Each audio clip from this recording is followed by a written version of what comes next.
वहीं जहां पर निर्दलियों ने भी जीत हासिल की है, 21 बागी इकलौते बीजेपी में। दूसरा कांग्रेस के सामने भी चुनौती जरूर थी, लेकिन मात्र 6 बागी, और वो कितना डैमेज कर पाए होंगे। लगता है कि वहां पर भी सेंधमारी बीजेपी के वोट बैंक में की गई, तभी बीजेपी को चारों खाने चित किया गया और कांग्रेस को ये बम्पर जीत ही है। जब दावे किए जा रहे थे कि रिवाज को तो हम पलट के रख देंगे, डबल इंजन की सरकार का दम भरते हुए प्रधानमंत्री नरेंद्र मोदी ने पूरी ताकत झोंकी थी, सब कुछ इस्तेमाल किया गया, साफ दंड भेद सब कुछ इस्तेमाल हुआ इस चुनाव में, और कांग्रेस की तरफ से अब बड़ी जीत जरूर कहेंगे। रिवाज तो कायम रखा ही, लेकिन यहाँ पर बहुत कुछ साबित किया है कांग्रेस ने। बिल्कुल, और सुदेश यहाँ पर गौर करने वाली बात ये होगी विशाल कि इतनी जनसभाएं, इतनी रैली, आपने पूरे काडर को उतार दिया हिमाचल प्रदेश में, और उसके बावजूद भी आप 24 से 25 से आगे नहीं बढ़ पा रहे हैं, तो कहीं ना कहीं सवालिया निशान। भरमौर का हम जिक्र कर लेते हैं यहाँ पर हालांकि भाजपा ने जीत दर्ज की है। सुदेश, जब हम शुरुआती रुझान देख रहे थे तो भरमौर से ठाकुर सिंह भरमौर यहाँ पर कांग्रेस की लीड लिए हुए थे, लेकिन जो जीत का आंकड़ा सामने आया है, जीत यहाँ पर डॉक्टर जनक राज ने दर्ज की है। यहाँ पर दिलचस्प है विशाल, क्योंकि ठाकुर सिंह भरमौरी मजबूत उम्मीदवार कांग्रेस के थे, अनुभव रखते हैं, कई दफा यहाँ से जीत हासिल की, लेकिन डॉक्टर जनक राज क्योंकि रिश्तेदार है, चाचा लगते हैं, और आज चाचा ने भतीजे को चुनावी बिसात पर पटखनी दे ही दी है, और ये दंगल जीत चुके हैं। पहला चुनाव न्यूरो सर्जन आईजीएमसी में, लेकिन इस बार बीजेपी ने कांग्रेस के एक वरिष्ठ अनुभवी नेता के सामने इनको चुनावी दंगल में उतारा, तो वहां पर कम से कम भरोसा कायम रखने में कामयाब। आपने इससे पहले एक बात कही थी सुदेश के, ये तमाम हार जीत, कौन हारा कौन जीता, किसने कितना प्रचार किया, आपने एक बात कही थी कि जो हिमाचल की जनता है बहुत इंटेलेक्चुअल है, पॉलिटिकली बहुत इंटेलेक्चुअल साबित कर दिया। बिल्कुल, तो इस बात को हिमाचल की जनता ने यानी अपनी कसौटी पर परखा है कि किसके वादे क्या है, किसके दावे क्या है, किसको हमने कितना समय दिया था, किसने हमारे लिए कितना काम किया है, क्या वो मुद्दे हावी रहेंगे जो नेशनल मुद्दे हैं, या क्या वो मुद्दे हावी रहेंगे जो स्थानीय मुद्दे हैं। इस पर हिमाचल की जनता ने अपनी मुहर लगाई है, और जहां तक बात है कि कौन जीता या कौन हारा, उसमें भी हिमाचल की जनता का इंटेलेक्ट का पूरा दखल है। जास्मिन, बिल्कुल, और यहाँ पर डलहौजी सीट की हम बात करें, हालांकि कांग्रेस पार्टी ने मुद्दों पर यहाँ पर चुनाव लड़ा है, ये दिख रहा है, मुद्दों को ही तरजीह देते हुए यहाँ पर हिमाचल के मतदाता ने अपने मत का इस्तेमाल किया और फिर ये मैंडेट दिया। लेकिन डलहौजी की बात करें तो सुदेश, मेरे ख्याल से यहाँ पर एंटी इनकम्बेंसी फैक्टर काम किया है, क्योंकि लंबे समय से जी। लेकिन यहाँ पर जास्मिन, अभी एक एक्सपर्ट बैठे हुए थे रिज मैदान से, उन्होंने कहा कि आपको संपर्क भी रखना होगा, आप ये नहीं कि आपको चुना, विधायक बनाया, आपको विधानसभा भेज दिया और आप मुड़कर सब अगले चुनाव में आते हैं, तो हो सकता है कि एक बड़ा फैक्टर ये हो सकता है कि आपका संपर्क होना बहुत जरूरी है। और पिछली दफा भी बहुत बड़ा मार्जिन नहीं था, 520 वोटों से ही आशा कुमारी जीत पाई थी, सीएम रेस में भी शामिल थे, लेकिन एक तगड़ा झटका जरूर है। सत्ता का स्वाद तो जगा, लेकिन इनका अपना स्वाद यहाँ पर जरूर जायका बिगड़ गया है। डलहौजी में डीएस ठाकुर बाजी मार गए विशाल। बिल्कुल, देखिए दो बातें हैं, कभी भी किसी भी चुनाव में ऐसा नहीं होता है कि बिल्कुल जो आप 68 की 68 सीटें किसी एक पार्टी को चली जाए, रेयर, कभी कदार ऐसा होता होगा। एक आध बार हमने दिल्ली में देखा जब आम आदमी पार्टी ने बहुत ज्यादा कामयाबी हासिल की थी और सिर्फ 3 सीटों पर वो हारी थी। लेकिन यहां पर बात है कि 50+1 आप कौन ले आता है सीटों में से, उसकी सरकार बन जाती है। तो हो सकता है कि कोई एक कैंडिडेट अपने सीट पर हारा हो, लेकिन उसका प्रचार, उसका तरीका, उसका अंदाज दूसरी सीटों पर वेरी करता है। और लोकतंत्र की खूबसूरती यही है कि ऐसा बिल्कुल ना हो कि विपक्ष में कोई भी ना हो, विपक्ष में कोई ना कोई हो, और विपक्ष जो है वो लगातार सरकार को जो है वो दिशाहीन ना होने दे। बिल्कुल, और डलहौजी सीट पर एंटी इनकम्बेंसी का जिक्र इसलिए होता रहा है क्योंकि एक कनेक्ट का आपने बात की कि जनता से कनेक्ट करना होता है, विधायक को स्थानीय मुद्दों को रिजॉल्व करना होता है, उनकी बात सुननी होती है, और अगर आप नहीं करते हैं तो वो भी एंटी इनकम्बेंसी सत्ता विरोधी लहर का एक हिस्सा है। नादौन की बात कर लें, यहाँ पर सुखविंदर सिंह सुक्खू का जीतना लगभग तय था। बिल्कुल, इसमें कोई दो राय नहीं है।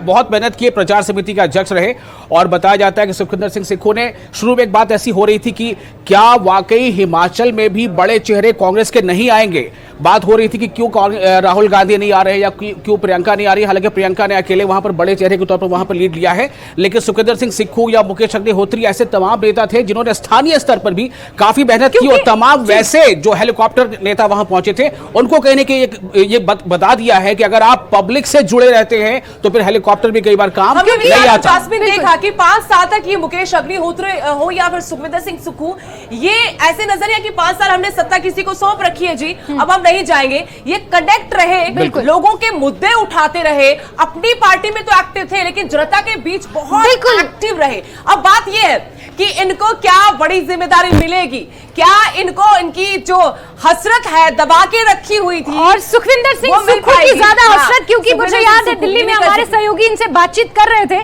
तो उन्होंने साफ कहा था कि 40 का आंकड़ा आने दीजिए, 40 का मैंडेट आने दीजिए, उसके बाद मैं मुख्यमंत्री की दावेदारी ठोकूंगा। लेकिन दावेदारी भी तब ठोकी जाएगी जब आपके जितने सहयोगी हैं जिनको आप टिकट दिलवाने में कामयाब रहे वो कितने उसमें से जीत कर आए हैं, ये भी पैमाना होगा। जासमीन पे इसका सवाल पर जवाब ले लूं कि जासमीन 39 तो कांग्रेस जीत चुकी है, एक पे लीड दिखा रहे, तो क्या आप ये कहना चाह रहे हैं कि सुखविंदर सिंह सुक्खू ही कहीं ना कहीं इस रेस में सबसे आगे चल रहे हैं? मैं ये नहीं कहना चाह रही विशाल, लेकिन जो नाम आगे चल रहा है वो प्रतिभा सिंह और सुखविंदर सिंह सुक्खू का ही आगे चल रहा है मुख्यमंत्री की रेस के लिए। जो अपडेट हमारे पास आप किसे चाहती है कि बने, सुखविंदर सिंह सुक्खू या प्रतिभा सिंह? मेरे चाहने से नहीं होगा। लेकिन यहाँ पर ये हम सुबह से मिसाल क्योंकि बात करें फतेहपुर सीट, कृपाल सिंह परमार कहाँ है, जासमीन नजर नहीं आए कहीं पर। राकेश पठानिया को मात दिए भवानी सिंह पठानिया ने, लग भी रहा था कि पठानिया परिवार, भवानी सिंह पठानिया अपने पिता की जो सियासी विरासत है उसको संजोकर रखेंगे, कामयाब रहे यहाँ पर भवानी सिंह पठानिया। लेकिन कृपाल सिंह परमार जो बेहद नाराज थे, अपनी सीट भले नहीं अब वो जीत पाए हो निर्दलीय होकर, लेकिन प्रधानमंत्री नरेंद्र मोदी तक बता दिया कि अगर इतने वफादार पुराने कार्यकर्ताओं की अनदेखी होगी तो फिर परिणाम तो यही होगा। तो सुदेश, यहाँ पर ऐसा ही लग रहा था कि वो जीतने के लिए नहीं भाजपा को हराने के लिए चुनाव लड़ रहे हैं और वो नजर भी आया। राकेश पठानिया भाजपा की तरफ से यहाँ पर चुनाव हार चुके हैं और फतेहपुर पे जो उलटफेर देखने को मिला, फोन भी इसी सीट पर आया था। जसवा परागपुर की बात कर लेते हैं, यही एक कैबिनेट मंत्री हैं जो अपनी सीट बचा पाए हैं विशाल। तो सुखराम भी है, लेकिन सिर्फ दो, ये एक महत्वपूर्ण चेहरा है, महत्वपूर्ण एक मंत्री है, बहुत क्लोज थे मुख्यमंत्री के और सरगर्मी इनकी काफी रही पूरे 5 सालों में सियासत में। लेकिन यहाँ पर राहत की खबर जरूर है बीजेपी के लिए कि विक्रम सिंह, मुझे लगता है कि विक्रम सिंह ने नो डाउट जो कनेक्ट है वो बना रखा होगा, जैसा सुरेश कह रही है, जसमीन आपने इस बात को कहा है कि कोई भी नेता किसी भी पार्टी से हो लेकिन पब्लिक से उसका कनेक्ट कितना ज्यादा होता है, खासतौर से विधानसभा चुनाव में ये बहुत मैटर करता है। ये अलग बात है कि वहां भी एक कोशिश हुई कि तमाम बड़े चेहरे को बदल दिया जाए, नए चेहरे को सामने लाया जाए ताकि एंटी इनकमेंसी वाला फैक्टर जो उसको काउंटर किया जा सके। लेकिन इनको क्रेडिट देना पड़ेगा विक्रम सिंह को कि इन्होंने जीत हासिल की है और बाकी जो चेहरे अपनी जगह नहीं बना सके उम्मीदवारी को लेकर भी उन पर एक सवाल तो था और शायद इसीलिए जो बागी इतने हमने देखा है जिसका नतीजा शायद पार्टियों को भुगतना पड़ रहा है। जासमीन, बिल्कुल यहाँ पर बागियों का ही जो नतीजा था वो भाजपा को भुगतना पड़ा और कहीं ना कहीं इस बात से इनकार नहीं किया जा सकता कि बहुत हद तक जो डैमेज भाजपा को हुआ है वो बागियों की वजह से ही हुआ है। जो भाजपा के बागी थे उनकी वजह से ही डैमेज हुआ है और लगातार हम ग्राफिक्स के जरिए देखने की कोशिश कर रहे हैं। जसवा परागपुर पर यहाँ पर फोकस है फिलहाल। विक्रम सिंह कैबिनेट मंत्री अपनी सीट बचा पाए हैं और अगला देख लेते हैं शाहपुर। ये बड़ा दिलचस्प है सुदेश जी। यहाँ अगर इतिहास के पन्ने आप पलटेंगे तो सरवीन चौधरी कोई मजबूत उम्मीदवार नहीं थी, बीजेपी की नाराजगी थी, उनके अपने कार्यकर्ताओं के बीच में नाराजगी थी और नाराजगी भारी पड़ी। टिकट तो बचा पाई लेकिन अपनी सीट नहीं बचा पाई सरवीन चौधरी। अभी तक बचते बचाते चुनाव तक पहुंची थी, कैबिनेट भी बचाकर रखी, लेकिन फिलहाल ये परिणाम बता रहा है कि अपनी सीट इस दफा नहीं बचा पाई। केवल से यहाँ से कांग्रेस के जो उम्मीदवार थे उनको पटखनी देने में कामयाब रहे। बिल्कुल सुदेश, और सरवीन चौधरी की जब रीशफलिंग की बात कही जा रही थी तो सरवीन चौधरी काफी नाराज हो गई। कैबिनेट की बैठकें हुई, वहां पर भी वो मौजूद नहीं रही, नदारद रही वहां से और फिर ये समझा गया कि कहीं ना कहीं उनकी नाराजगी मोल नहीं लेनी चाहिए, लेकिन ले ली होती नाराजगी मोल तो शायद शाहपुर बच जाता। लेकिन मिसाल देखिए, मनाली सीट दिलचस्प सीट है, एक तिलिस्म था यहाँ पर बीजेपी का। गोविंद सिंह ठाकुर का अपना रुतबा था, कैबिनेट में भी रुतबा था और इस इलाके पर जबरदस्त पकड़ थी। लेकिन कुछ भी हो सकता है, आपको जनता के मतदाता के दिल में उतरना पड़ेगा। वो नहीं देखते कि आप 20 साल से लगातार विधानसभा में जा रहे हैं, आप जनता के बीच कितना जा रहे हैं, आप विधानसभा में जाकर कितने उनके मुद्दे हल करवा पा रहे हैं, कितना विकास आप इलाके में करवा पाए हैं, ये बातें मायने रखती है। भुवनेश्वर गौड़ की यहाँ पर कांग्रेस के उम्मीदवार की जीत यही बताने के लिए काफी है। बिल्कुल सुदेश, और गोविंद सिंह ठाकुर के लिए यही चीज काम नहीं कर पाई क्योंकि जनता के बीच वो नहीं गए। उनको लगा कि बहुत लंबे समय से मैं यहाँ पर जमा हुआ हूं, शायद इस बार भी जम जाऊंगा, और यही चीज उनके ऊपर हावी हो गई। लाहौल स्पीति भी कहीं ना कहीं चौंकाने वाला है, बड़ा झटका भाजपा के लिए है। डॉक्टर रामलाल मारकंडा वहां से हार चुके हैं, अपनी विधायकी भी नहीं बचा पाए। लाहौल स्पीति सीट पर जीत चौंकाती जरूर है, लेकिन उस सीट पर चूंकि एक सीट है वहां की अकेली उस सीट है, और इस सीट पर हार जीत जो है ये कहने को तो होता है कि भाई इस लाहौल स्पीति हमने जीत लिया, लेकिन जो सीट एक ही है, ये हर जगह पे बिल्कुल साफ जाहिर हो रहा है कि जो कोई भी ऐसा कैंडिडेट था जिसने अपना कनेक्ट जो है बिल्कुल विशाल, बहुत माफी के साथ आपको यहाँ रोकना चाहूंगी। कांग्रेस प्रदेश अध्यक्ष प्रतिभा सिंह इस वक्त कुछ कह रही है, सुनिए। हम आपकी मदद करेंगे। जो 10 कमिटमेंट कांग्रेस पार्टी ने की है, गारंटीज जिसको आप कहते हैं, पीपल आर होपफुल, क्या भरोसा दिलाएंगी एज कांग्रेस चीफ? देखिए, हमने तो माननीय वीरभद्र सिंह जी से यही सीखा है, और वो भी इस बात को प्राथमिकता देते थे कि जो कह दिया वो करना है, जो कह दिया वो पत्थर की लकीर होती थी उनके लिए। तो हम भी मानते हैं कि अव्वल तो हमको कुछ ऐसी बात कहनी नहीं चाहिए जो नहीं कर सके, पर जो कह दिया उसको करके दिखाना है। तो हमने ये जो बातें की है, चाहे ओपीएस देने की बात की है, चाहे महिलाओं को मदद करने की बात की है, चाहे युवाओं को रोजगार देने की बात की है, ये सारे मुद्दे हमने लोगों को तभी किए हैं जब हम आश्वस्त थे कि हम इन कामों को कर सकते हैं, और जैसे सरकार बनेगी तो हम अवश्य इसके ऊपर ध्यान देकर इन कामों को लागू करेंगे। Virbhadra Singh was a role model for state in Congress. Holy Lodge power center माना जाता है। What are you looking forward? आज एक बार फिर से रौनक आई है। Is it an emotional moment for you? It is a very emotional moment. In fact इतने लोगों ने आज मुझे इस बात का एहसास दिलाया कि ऐसा लगता है कि वो माहौल जब वीरभद्र सिंह जी हुआ करते थे, आज वही माहौल देखने को मिल रहा है हॉली लॉज में। तो लोग बहुत खुश हैं और लोग उनको हर कदम पे याद कर रहे हैं। जिस तरह से लोग कह रहे हैं, लेजिस्लेटर्स कह रहे हैं, are you in play of chief ministership in the state? अभी किस लेजिस्लेटर ने ऐसे बात कह दी? किसी ने नहीं कहा। People have started. No, तो it may be the common man. We have to sit down with the legislatures. बैठ के उनसे बातचीत की जाएगी, चर्चा की जाएगी, वो क्या कहते हैं, क्या उनका मानना है, क्या चाहते हैं, वो हाई कमांड तक पहुंचाई जाएगी और हाई कमांड इस पर फैसला लेगी। Do you want the legacy of Veerbhadra Singh should be carried forward? That can never be stopped. उनकी जो लेगेसी है वो आगे चलती जाएगी, और जिस तरीके से उन्होंने भी पार्टी के लिए और प्रदेश के लिए काम किया, हम भी उसी भावना से हिमाचल प्रदेश की सेवा करेंगे। फाइनली अगला कदम क्या है? क्या कांग्रेस पार्टी की जो विधायक दल की बैठक है हिमाचल में शेड्यूल होगी? हाई कमांड से कोई लीडरशिप, जो ऑब्जर्वर्स है, are they coming to Shimla? क्या अपडेट है?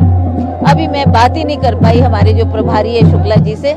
अभी तो हमारे फाइनल रिजल्ट्स नहीं आए हैं, उसके बाद के we will talk to him, क्या वो निर्देश देते हैं, हाईकमांड क्या चाहती है, फिर उसके मुताबिक किया जाएगा। कोचिंग का डर नहीं है? Not at all, not at all. Shifting की बात की जा रही है, विधायकों को चंडीगढ़ भेजा रहा है, is it so? No no no no, Chandigarh was talked because it's a central point. कोई ऊना से आएगा, कोई कांगड़ा से आएगा, उनको शिमला पहुंचते हुए टाइम लगता है, तो हमने सोचा why not a central place which is easily accessible for everybody. वहाँ आएंगे और बैठ के बात करेंगे। Any date finalized for the meeting of the legislators? अभी देखते हैं ना, रिजल्ट तो पूरा होने दो, फिर देखेंगे। Thank you, good luck. तो यहाँ पर प्रदेश अध्यक्ष प्रतिभा सिंह को आप सुन रहे थे, और साफ शब्दों में उन्होंने कहा है कि वही माहौल हॉली लॉज में सुदेश और विशाल देखने को मिल रहा है जब वीरभद्र सिंह के समय जीत दर्ज करती थी कांग्रेस, ऐसा ही माहौल हॉली लॉज में देखने को मिलता था। बिल्कुल, ये लोग धुनें आप सुन रहे होंगे थोड़ी देर पहले जब प्रतिभा सिंह बोल रही थी। इन लोग धुनों के बीच में एक और शोर है, शोर ये कि क्या हॉली लॉज में भी एक बार फिर से कमान आएगी, या फिर यहां पर कोई और बड़ा दांव खेला जाएगा कांग्रेस आला कमान की तरफ से।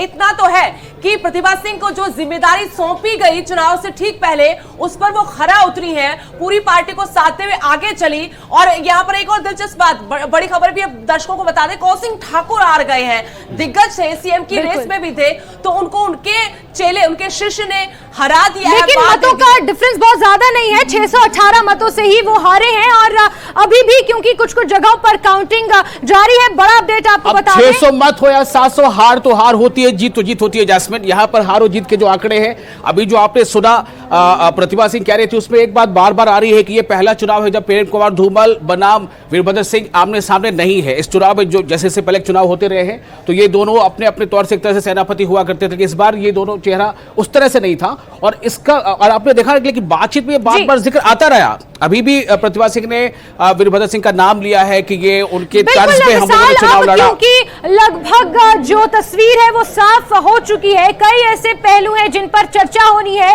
और लगातार ये महा कवरेज अभी भी जारी है।